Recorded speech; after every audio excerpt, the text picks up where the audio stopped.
আছে মাননীয় প্রধানমন্ত্রীর কাছে আমরা সেই যোগ্যতা পাওয়া গেছে অনেক আমাদের দেশকে যখন উন্নয়নের দিকে এগিয়ে যাচ্ছিল তখন বিভিন্ন স্বাস্থ্যনীতি মহল বিভিন্নভাবে ষড়যন্ত্র শুরু করলো। শুরু করার পরে 2001 নির্বাচনের পরবর্তী আবার ক্ষমতায় আসলো। আসার পরে দেখা গেল যে 2000 নির্বাচন শেষে যখন দল সুন্দরভাবে নির্বাচন করা ক্ষমতায় আসলো তখন পুকুরে পাশ দিয়ে দিত যারা আন্দোলনের মাধ্যমে দেশে ধরনের গণতন্ত্রকে হত্যা করা হলো। তার পরবর্তীতে নির্বাচন হলো সাধারণ নির্বাচন। এই নির্বাচনে তার অনুরোধ করত ভাই অনেক আগে অপপ্রচার করেছেন জনগণকে অন্তরে আজকে ত্যাগ করান স্পষ্ট উচ্চারণ সরকার ক্ষমতায় এসে বসলো। ক্ষমতায় এসে তারা কি করলো?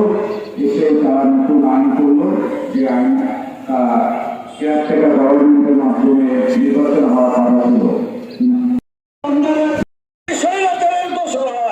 আপনি যদি বিপ্লবী রাজনীতি করেছি আমরা বারবার আসার চেষ্টা করি, কারণ হাসিনা সরকার বুঝে গিয়েছিল যে তাদের ক্ষমতা তাদের থাকবে না আগামী নির্বাচন হবে।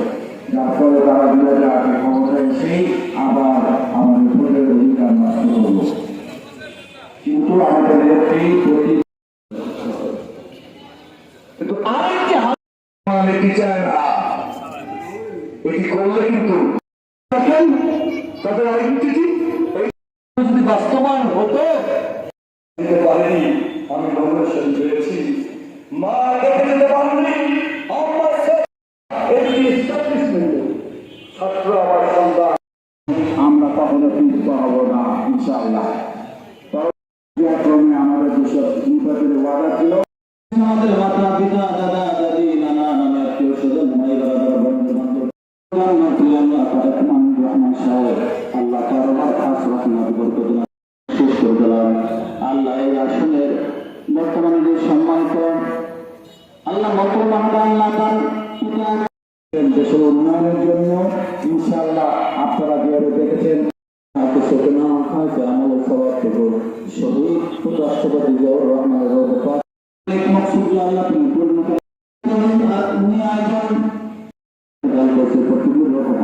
শেষ করে দিলাম।